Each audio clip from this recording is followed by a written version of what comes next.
증표를 하고 각종 음식을 전전했는데요. 이 시기에 그는 아마추어 극단을 만들었고 또 머슬브리주라는 청년이라 여성들에게 인기가 많았대요. 카미의 외모는 종종 후보가 들어와 비교되기도 하죠. 더 기다려야 돼. 지금 알베르 카미의 사진을 검색해 보신다면 아마 고개를 끄덕이실 거예요. 지금 내 모습을 그자들이 다시 봐야 본론으로 돌아와서 어린 시절 카미는 어머니가 다른 집에 하녀로 일하는 걸 부끄러워했다고 하는데요. 하지만 노벨 문학상을 받았을 때 카미는 수상소감의 첫마디를 어머니에게 인정합니다. 세상의 저쪽 끝에서 온갖 수모를 겪고 있는 이름 모를 한 수인의 침묵은 작가를 유적으로부터 벗어나게 해준다. 여기서 말하는 이름 모를 한 수인은 그의 어머니를 말하는데요. 카미의 어머니는 청각장애를 가졌고 글을 배우지 못했기에 아들의 아름다운 문장을 한 글자도 읽을 수 없으셨대요.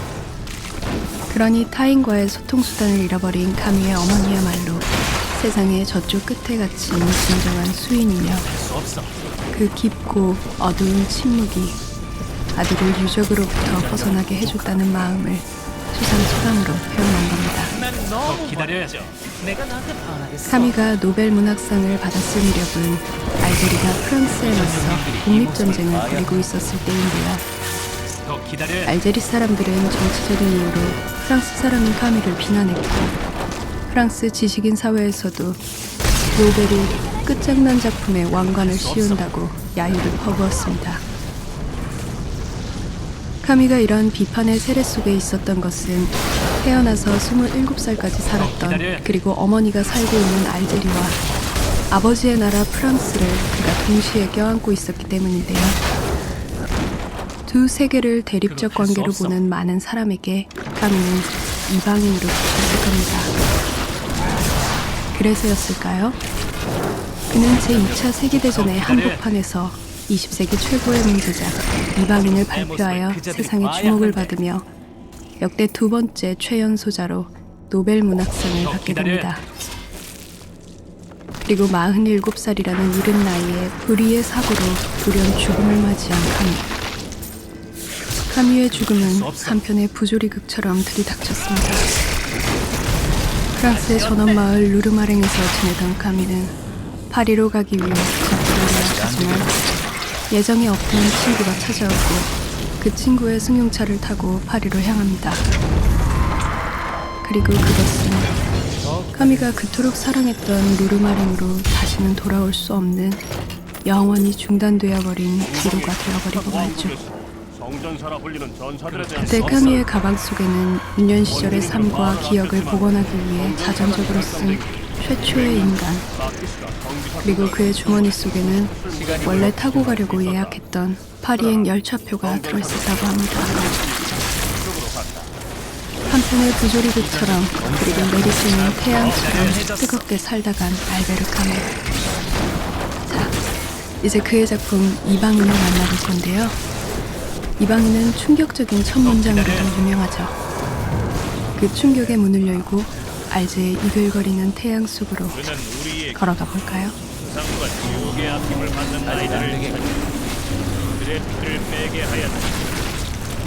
오늘 엄마가 죽었다. 아니, 어쩌면 어제 벌었다. 알제에서 선박중개인 사무실 직원으로 일하는 청년 메르스는 양로원에 있던 어머니가 돌아가셨다는 정보를 받고 장례를 치르러 갔다. 관리인은 저녁이 다 될 때까지 영안실에 있던 메르소에게 밀크커피 한 잔을 권했다. 그는 커피를 마시자 담배가 피우고 싶어졌고 그러나 어머니 앞에서 담배를 피워도 좋을지 어떨지 몰라 망설였다.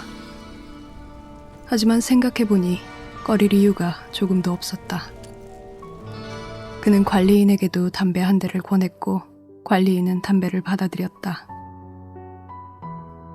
메르소가 밖으로 나왔을 때 언덕들 위로 불그스레한 빛이 퍼지고 있었다. 메르소는 어머니 일만 없었다면 산책하면서 즐거움을 만끽할 수 있었을 텐데 생각했다. 포버스 제도로 간 보라. 그건 할 수 없어.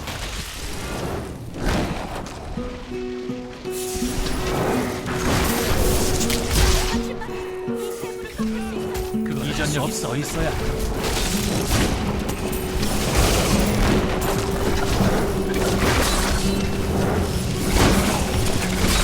할 수 없어.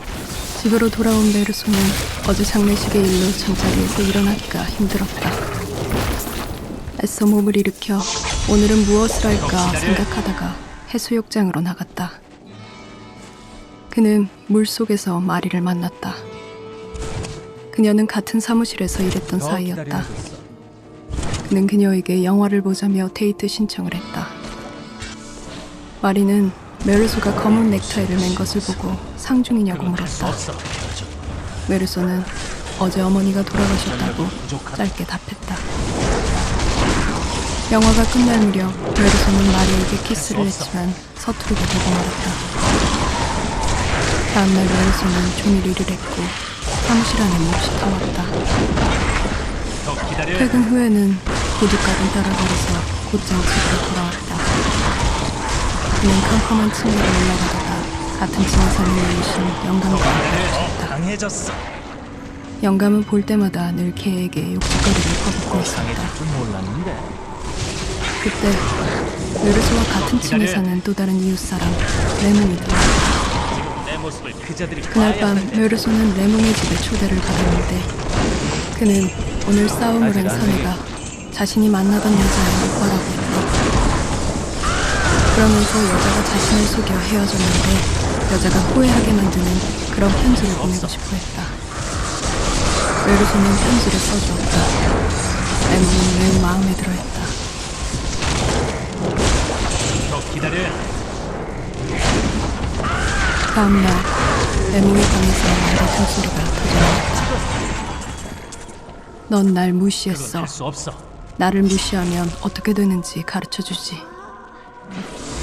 퍽퍽 소리가 나고 여자가 끔찍한 비명을 지르자 침대층 사람들이 모여들었다. 메르소도 밖으로 나갔다. 드디어 경찰이 왔다.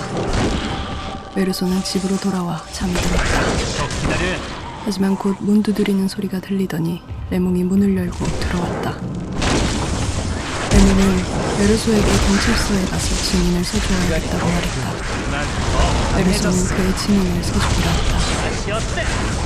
그 후 두 사람은 외출을 했고 곤약을 한 잔 마셨으며 더 당구를 기다려야 쳤다. 돼. 집으로 돌아오는 듯 문간에 서 있는 영감을 보았다. 영감은 그 망할 놈의 개가 그렇게 없어져 버릴 거라고는 생각도 못했어 하면서 욕설을 퍼부었다. 잠시 후 벽을 통해서 들려오는 소리에 메르소는 영감이 울고 있다는 걸 깨달았다.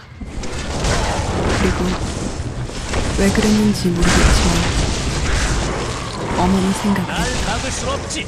그건 할 수 없어.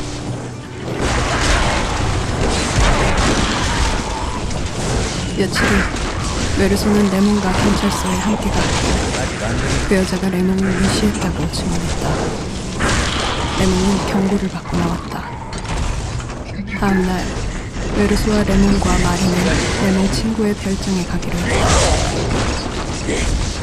세 사람이 막 출발하려는데 한 무리의 아랍인들이 담배가게 진열장에 기대어 서 아직 있는 안 것이 되겠군. 보였다. 레몬은 그 무리 중 한 명이 그 여자의 오빠라며 걱정스러운 표정을 지었다. 하지만 세 사람이 버스를 탈 때까지 아랍인들은 그들을 따라오지 않았다. 그들은 별장에서 즐거운 시간을 보낸 후 바닷가로 산책을 나갔다. 할 수 없어.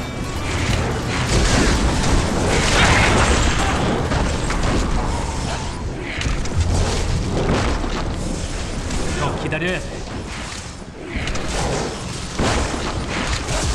그리고 그곳에서 다시 아랍인들과 마주쳤다. 아랍인들은 천천히 다가왔고 그들 사이의 간격이 불과 몇 걸음으로 좁혀지자 레몽이 먼저 한 대를 후려쳤고 메르소가 레몽에게 아직 안 소리쳤다. 되겠군. 조심해, 저는 칼 가졌어. 하지만 레몽은 이미 팔을 베이고 입을 찢긴 상태였다. 그들은 레몽을 기다려. 부축해 허둥지둥 별장으로 돌아왔다. 레몽은 매우 침울한 표정이었고 강해지다니. 그들을 해치우겠다며 권총을 꺼내자 메르소는 그를 말리며 권총을 달라고 했다. 그가 메르소에게 권총을 건네줄 때 태양이 그 위로 번쩍하며 미끄러졌다. 잠시 후 메르소는 다시 바닷가 쪽으로 돌아서서 걸어가기 시작했다. 메르소는 그 바위 뒤에 서늘한 샘을 생각했다. 그러나 좀 더 가까이 갔을 때 그는 레몽의 상대가 되돌아와 있는 것을 발견했다. 아직 안 되게. 그는 혼자였고 반드시 들어누워 있었다. 그는 메르소를 보자마자 호주머니에 손을 넣었다. 더 기다려. 물론 메르소도 우도 속에 있는 레몬의 권총을 잡았다. 메르소는 자신이 뒤로 돌아서기만 하면 일은 끝난다는 생각을 했지만 그건 할 수 없어. 태양으로 진동하는 해변 전체가 그의 뒤로 밀려들고 있었다. 그것은 어머니의 장례를 치르던 그날과 똑같은 태양이었고 불로 지지는 것 같은 그 뜨거움을 더 이상 견딜 수가 없어서 메르소는 한 걸음 앞으로 나섰고 이번에는 아라빈이 몸을 일으키지 않은 채 칼을 뽑더니 태양빛 속에서 메르소를 향해 쳐들었다. 빛이 강철 위에서 반사되었고 메르소의 이마를 쑤셨다. 메르소는 손으로 권총을 꽉 끌어쥐었다. 방아쇠가 당겨졌고 날카롭고도 귀를 찢는 소리와 함께 모든 것이 시작되었다. 메르소는 그 움직이지 않는 몸에 다시 네 발을 쏘았다. 잘 만들어졌네요.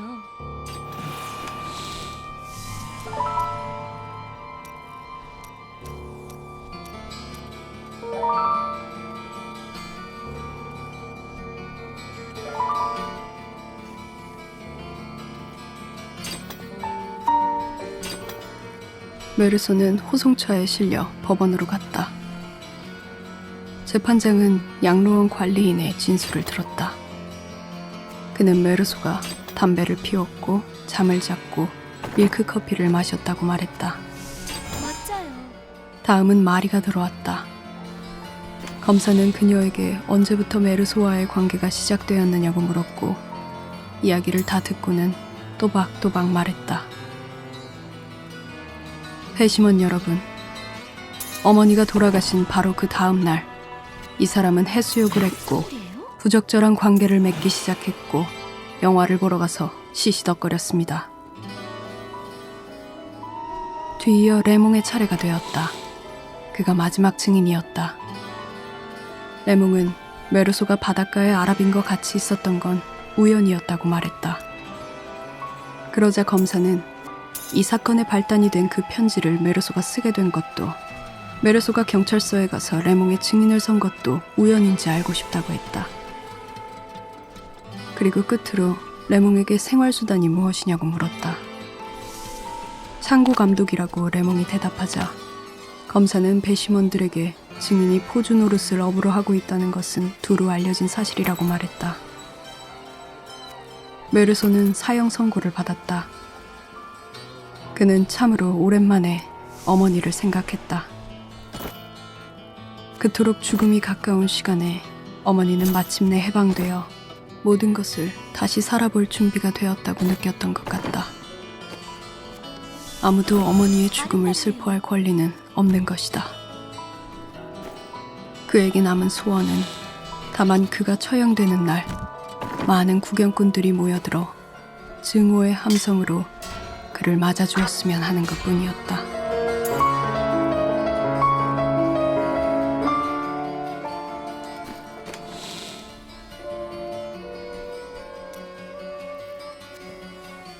여러분도 메르소처럼 자신이 이방인이란 느낌을 받을 때가 있으신가요?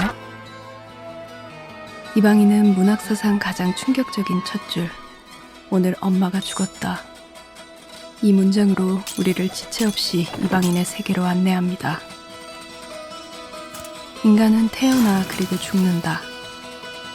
요컨대 우리는 모두가 사형을 선고받을 숙명을 가지고 태어났고 그것은 우리가 품을 수 있는 단 하나의 가장 강력한 확신입니다. 이것이 우리의 삶을 어떻게 바꿔줄까요? 그 확신은 허무주의로 이어질 수도 있고 역설케도 살아있는 우리를 되짚어줄 수도 있죠. 모든 소설이 그렇겠지만 특히 이방인은 줄거리보다 텍스트를 봐야 하는 소설입니다. 아직 보지 못한 분이 계신다면 언젠가 한번 꼭 읽어보셨으면 좋겠습니다. 저는 여기서 인사드리겠습니다. 이미 잠들었길 바라요.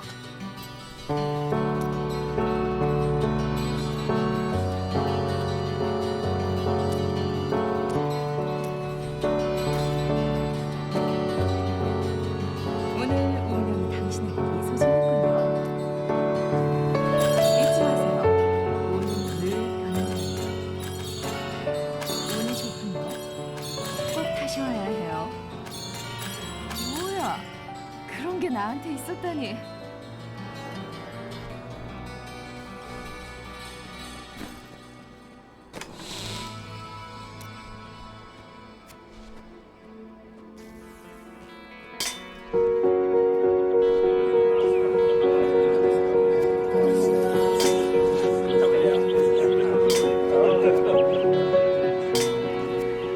따사로운 햇살, 새들의 지저김, 가족들의 따뜻한 목소리가 품 안으로 파고듭니다. 부드럽게 쓰다듬어주는 손길엔 애정이 듬뿍 담겨 있네요.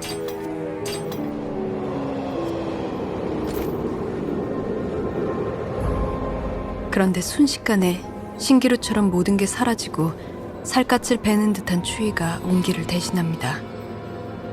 혼돈, 혼란, 공포가 추위와 함께 거센 파도처럼 몰려오고 덩그러니 혼자 놓인 그는 으르렁 소리조차 못 내고 서 있네요. 그때 저 멀리서 늑대의 울음소리가 들려오고 그 소리에 스스로도 정이 내리지 못할 무언가가 깨어납니다. 우린 지금 알래스카의 밤에 있습니다.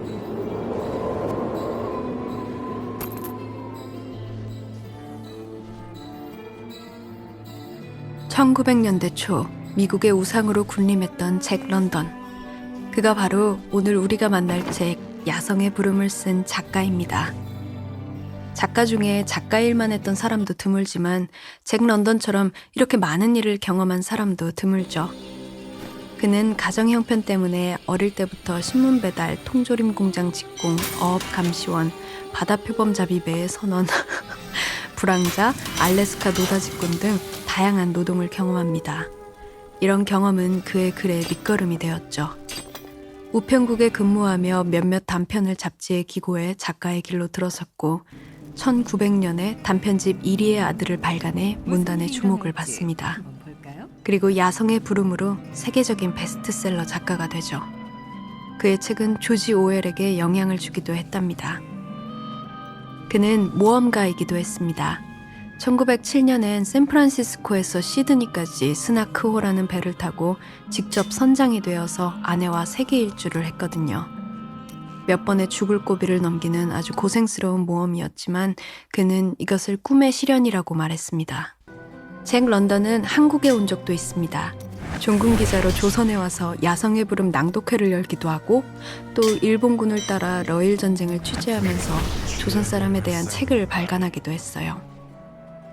이처럼 잭 런던은 그 시절에 해외를 오갈 수 있을 정도로 많은 돈과 명성을 가졌으나 그것을 괴로워했습니다. 사회주의자인 자신의 주장과 자기가 가진 것이 모순됐기 때문이죠.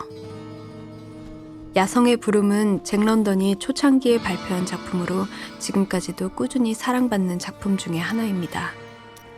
알래스카를 배경으로 하고 있으며 생존과 본능에 대해 이야기하고 있는데요. 그의 이야기를 듣다 보면 정말 한기가 느껴질지도 몰라요. 자, 포근한 담요 하나와 함께 벅이 있는 알래스카로 떠나보도록 하겠습니다.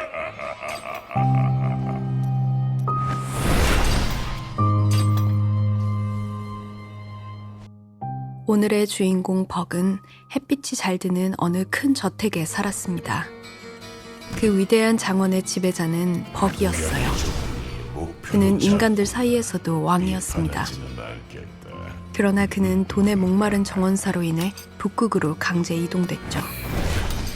북극에 금광이 있다는 소식이 알려지면서 몇천 명의 사람들이 몰려들었고 그들은 근육이 발달하고 털이 수북한 커다란 개를 원했거든요. 물을 손에 넣고는 한다는 짓이 겨우 그것이냐? 박스 안에 갇혀 이동되는 동안 벅은 목마름과 배고픔, 폭력과 싸우며 점점 변해갔습니다. 벅을 최종적으로 소유한 건 2명의 사내였습니다. 그들은 벅이 10,000마리 가운데 하나뿐인 개라는 것을 즉각 알았어요. 벅은 곧바로 썰매 끄는 일에 투입됐고 그들의 기대만큼 잘 해냈습니다. 그럼 벅에게도 한 가지 고난이 있었으니 바로 잠자리였어요. 텐트 사이를 누비고 다녔지만 어느 곳이나 춥기는 마찬가지였거든요. 그 순간 그의 발밑 아래 눈이 부서지며 아래로 풀썩 꺼지더니 그 아늑한 공간에 몸을 구부리고 누워있는 개가 드러났습니다. 아, 이것이 잠자는 방식이구나. 벅도 구멍을 팠고 그 안으로 들어가 오랜만에 긴 잠을 잘 수 있었죠. 새벽이 오고 처음에 그는 자신이 어디에 있는지 몰랐어요. 밤새 눈이 내려 그의 몸이 완전히 파묻혔던 겁니다. 공포가 몰려왔습니다. 그것은 함정에 대한 야생동물의 두려움이었어요. 그 두려움은 아득한 조상들의 삶으로 되돌아가고 있다는 증거였습니다. 벅의 본능이 점점 살아나고 있네요.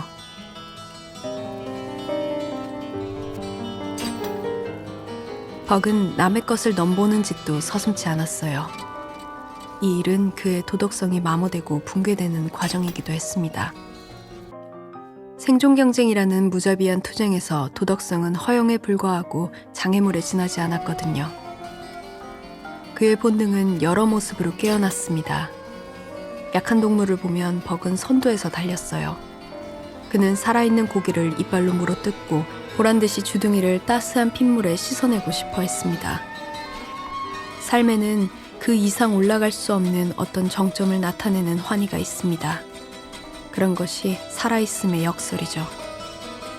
그 환희는 살아있기에만 찾아오지만 살아있음을 완전히 망각할 때에야 찾아옵니다. 1인자가 되고 싶은 욕망도 살아났어요. 결국 우두머리를 차지하고 있던 개를 무너뜨리고 그 자리를 가졌습니다. 벅이 리더가 된 이후 그 팀은 날마다 신기록을 세웠고 그들은 매일같이 평균 60km를 달렸죠. 그러나 그런 고된 일정이 생각보다 길게 이어졌습니다. 달린 만큼 그들에겐 피로가 쌓였고 쉽게 회복되지도 않았어요. 결국 가치 없는 개들은 제거되었습니다.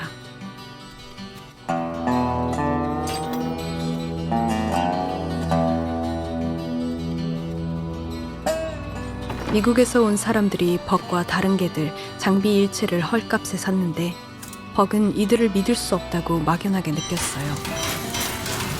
캠프를 설치하고 짐을 꾸리는데도 반나절이 걸렸고 식량 조절도 못해 개들이 하나둘씩 죽어나갔거든요.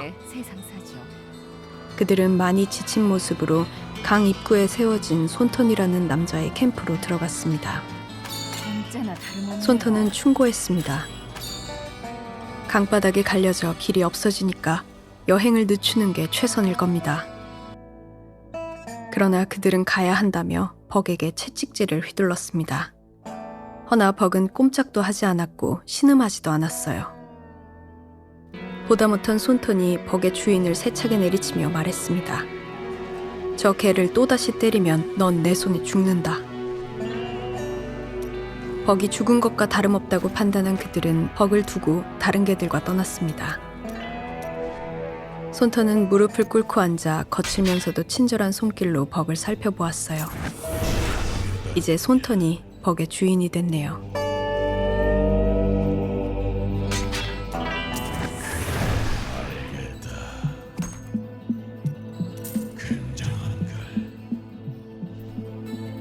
새들의 노랫소리와 자연의 흥얼거림에 귀를 기울이며 긴 봄날을 보내자 벅도 서서히 원기를 회복해 갔습니다.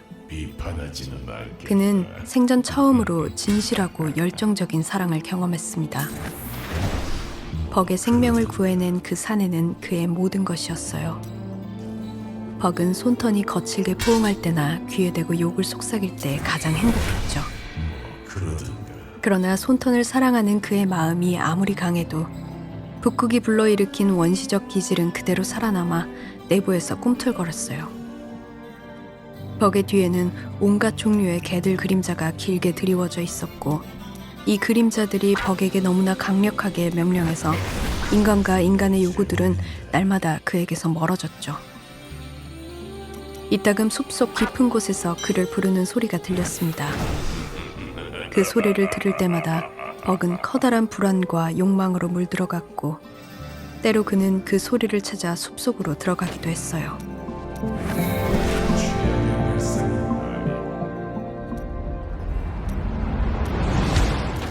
어느 날 밤 벅이 잠에서 깨어나 벌떡 일어났습니다. 눈은 놀라움과 열망으로 타올랐고 그는 캠프를 뛰쳐나와 빠르게 달려갔어요. 그곳엔 길고 마른 회색 늑대 한 마리가 있었습니다. 바라지는 않겠다. 둘은 함께 숲을 달렸고 벅은 마침내 부름에 응하고 있음을 몸소 느꼈습니다. 그러나 바로 그때 벅의 가슴 속으로 손턴이 파고들었고 그는 천천히 몸을 돌려 돌아가는 길로 향했습니다. 하지만 그 후에도 숲속으로부터 부름의 소리가 더 절실하게 들려왔고 벅의 내부에선 피에 대한 갈망이 그 어느 때보다 강렬해졌죠. 비판하지는 않. 그는 자신이 스스로 잡은 것을 먹고 싶었고 며칠이고 숲을 헤매며 사냥감을 찾아다니기도 했습니다.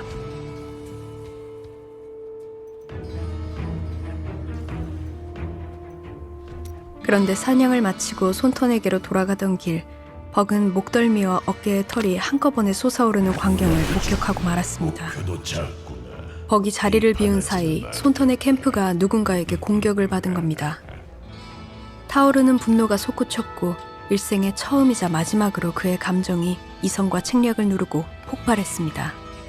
벅은 이 처참한 현장에 범인으로 보이는 무리의 우두머리에게 달려들어 그의 목을 찢었습니다. 벅은 곧장 다음 사람에게 달려들어 그의 목도 찢었죠. 다른 이들이 화살을 퍼부었지만 그가 얼마나 빠른지 화살도 비껴갈 정도였어요. 벅은 악마의 화신이었습니다. 벅은 침울하게 손턴의 죽음을 애도했습니다.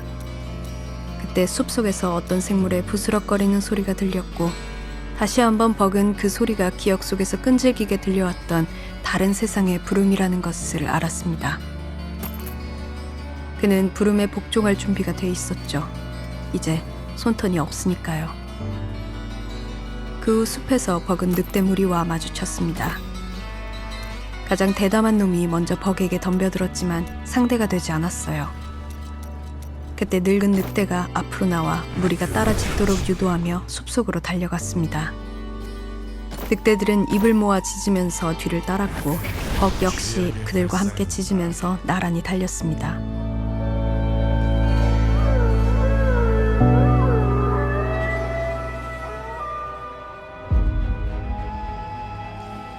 몇 해 지나지 않아 사람들은 잿빛 늑대들 사이의 변화에 주목하게 됩니다. 긴 겨울밤이 오고 늑대들이 낮은 계곡으로 먹이를 찾아 내려올 때면 그가 무리의 맨 앞에서 달리는 것을 볼 수 있었습니다. 창백한 달빛과 희미하게 반짝이는 북극광을 뚫고 동료들보다 훨씬 더 높이 펄쩍펄쩍 뛰면서 그들의 무리의 노래인 원시 세계의 노래를 부를 때면 그의 커다란 목이 우렁우렁 울리는 것을 볼 수 있었습니다.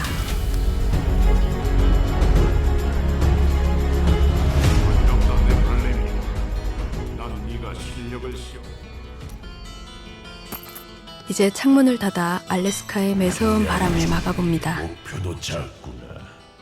저자도 소설도 낯설었던 잭 런던의 야성의 부름. 저는 제목의 힘에 이끌려서 책을 집어들었다가 그 어떤 책보다도 빨리 읽어버렸어요. 정말 잘 읽히는 책이더라고요. 읽어드린 줄거리에 있는 부분이지만 원문 그대로를 한번 읽어드릴까 합니다. 삶에는 그 이상 올라갈 수 없는 어떤 정점을 나타내는 환희가 있다. 그런 것이 살아있음의 역설이다. 그 환희는 살아있기에 찾아오지만 살아있음을 완전히 망각할 때에야 찾아온다. 그 환희, 살아있음의 망각은 감흥의 불꽃 속에서 자아를 잇는 예술가에게 찾아온다. 그리고 싸움터에서 전쟁에 미쳐 자아를 잊고 생존을 거부하는 군인에게 찾아온다. 달빛 속에서 번개처럼 앞질러가는 살아있는 먹이를 잡기 위해 늑대의 오래된 울음소리를 내며 앞장서서 달려가는 벅에게도 바로 그 환희가 찾아왔다. 파편이 부족해. 저는 이 문단이 매우 와닿더라고요. 지금 제 목소리를 듣고 계실 많은 분들의 많은 직업, 많은 삶 속에도 역시 이런 환희의 경험이 혹은 그 환희의 가능성이 분명히 있겠죠. 우리 모두는 예술가니까요. 오늘 시간은 어떠셨나요?